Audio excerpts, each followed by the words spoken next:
Welcome to the Innovation World Young Collaborators podcast series. I am Jiya Nagpal. I'm 14 years old, a freshman in high school, and from Gurgaon, India. This podcast is titled Sustainable Strands. Today's guest comes to us from the University of Southampton. She carried out her research and an IB extended essay that looked at something we often throw away human hair, and discovered that it can actually be used as a natural plant fertilizer. Instead of seeing waste as waste, she saw potential, and through her experiments, she explored how something as common as human hair could be used to make soil richer, all while reducing environmental pollution. Her research won second place at Vasudha, an innovative science competition for middle and high schools. Please help me in welcoming Samriddhi Tiwari to the show. Anything you want to add, Samriddhi? Not really. Thank you so much for inviting me. Okay, great. Then let's start with the questions. Okay. Samriddhi, first, could you briefly tell us about what your entire research looked like, what you did, and how the entire journey was?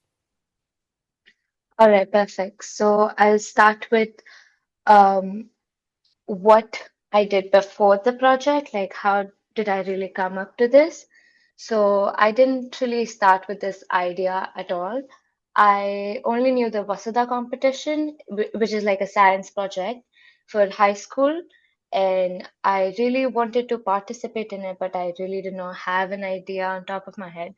So I explored several ideas like degrading plastic or generating electricity from wastewater that comes out of RO.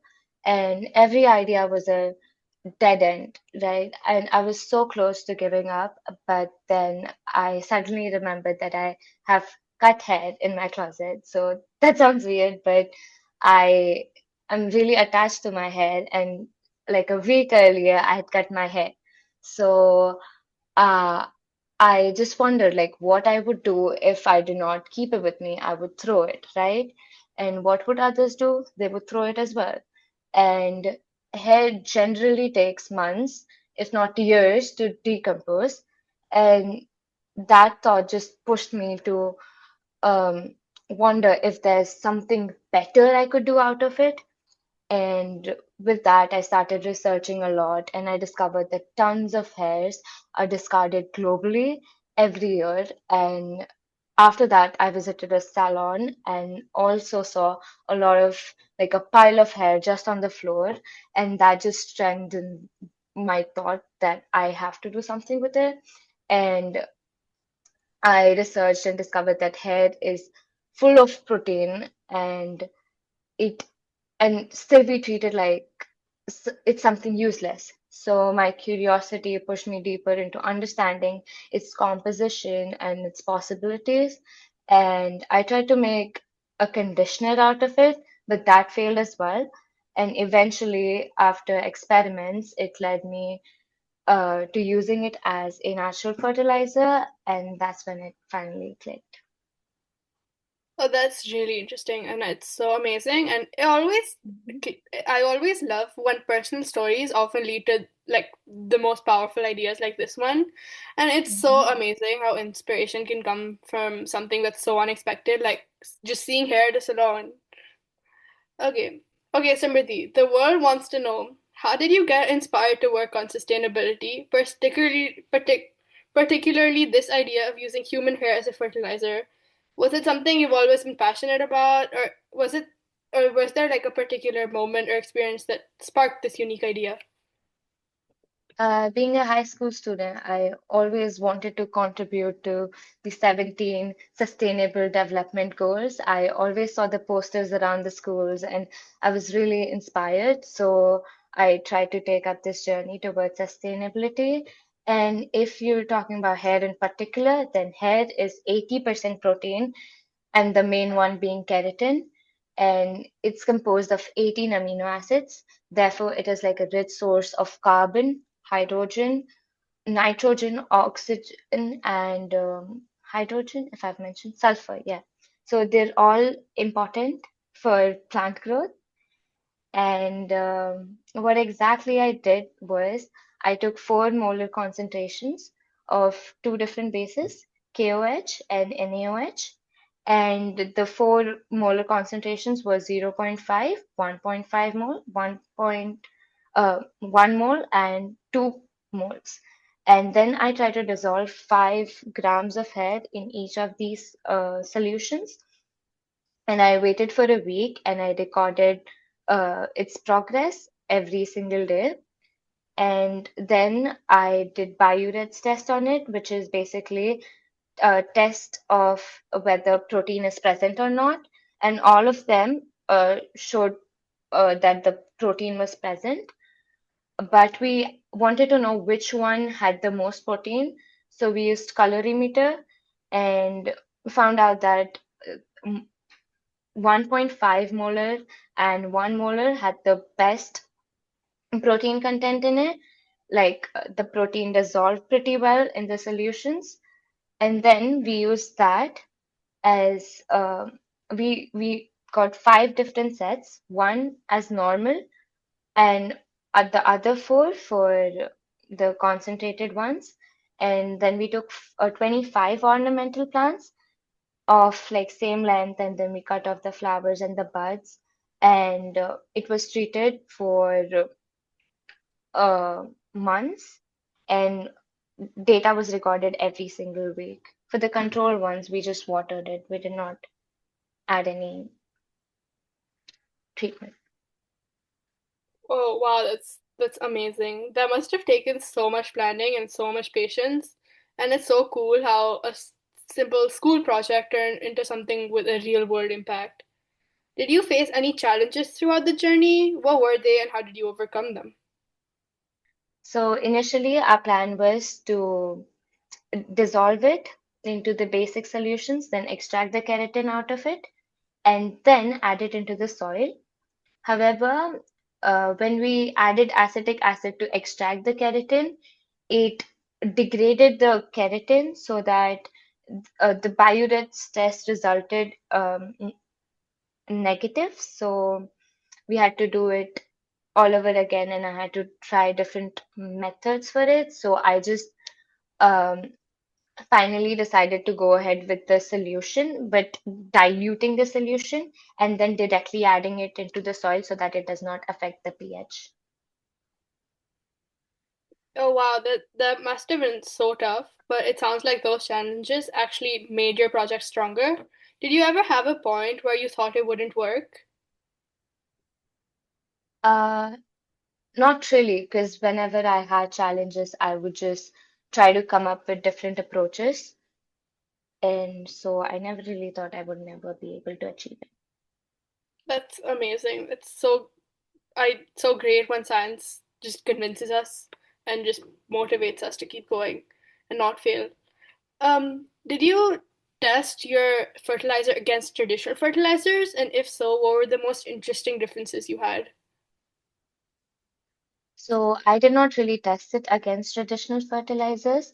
However, I compared data available online, and it said to have had similar results as the KOH treated ones. And I also asked 3 other people to use my fertilizers and compare it to the traditional ones.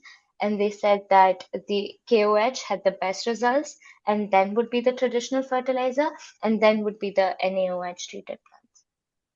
Oh, that's interesting. Also, although it was secondary data, secondary data is sometimes the one that helps us the most. And I feel like that comparison must have been so satisfying to see. And it does really show how eco-friendly solutions can compete with the most chemical ones, and it can be equally beneficial. In your opinion, Samriddhi, why isn't human hair already being used more widely as a fertilizer? I think it's not really being widely used as a fertilizer, as there's a simple awareness gap. Most people see hair as something unpleasant waste rather than an organic, a nitrogen-rich material with actual agricultural potential.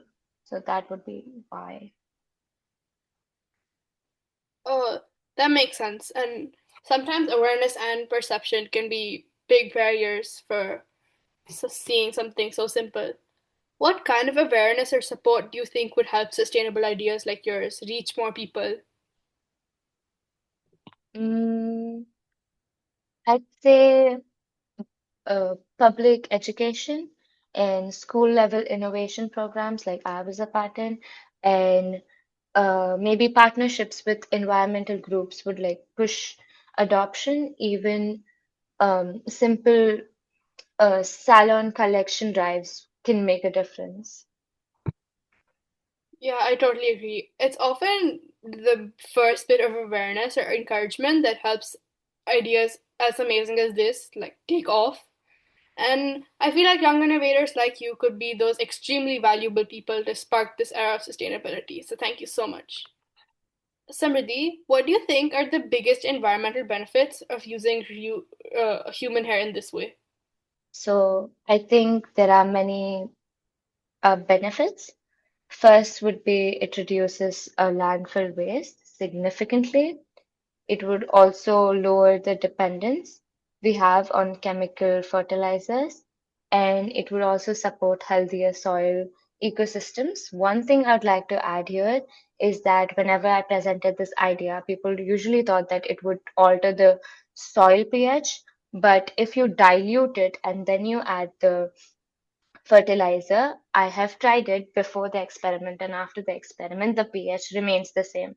So it would actually lead to a healthier soil ecosystem. Wow, that's such a clever way to close the loop and turning something we waste into something that literally helps life grow is the most amazing thing. Um, do you see this idea being scaled up for like a larger use, like in actual agriculture or gardening someday? Absolutely. With proper collection and processing, I think it could serve community gardens or even specialized agriculture sectors. That would be so amazing to see. I can already imagine farms were powered by eco ideas like yours. Okay, so looking back to your entire research journey, what do you think was the most rewarding or memorable part of your research journey? So I think it would be seeing people uh, um, not really supportive of the idea to becoming like kind of encouraging towards it, and watching my hair, which I should have discarded, actually nourish the plants so visibly. I think that was the most satisfying part. It That also sounds shows how small efforts can actually lead into such impact. that sounds so fulfilling. I can already see your hair sort of getting a second life. And Mhm. I could really hear the pride in your voice when you talk about it. It was so amazing. How did your school mentors or teachers guide and support you along the way? They helped me with my data analysis, kind of shaping my research design, and encouraged to present it confidently. They also uh, gave me their feedbacks on it, which actually kept me grounded and motivated throughout. That's wonderful. Uh, Samriddhi, what were the most important lessons you learned from this entire experience? I'd say never underestimate the power of exploring a simple question, and curiosity and a good documentation can turn any unusual idea into a meaningful research. That's such a great message. I think a lot of young innovators and researchers listening will really relate to that. Do Mhm. you plan to continue developing this project at the University of Southampton? Not really, not this project. I now want to focus on human body and kind of curing the diseases. Yeah, that's amazing. We're so excited to see all of your new ideas. What advice would you like to share to students who want to turn simple ideas into meaningful innovations like yours?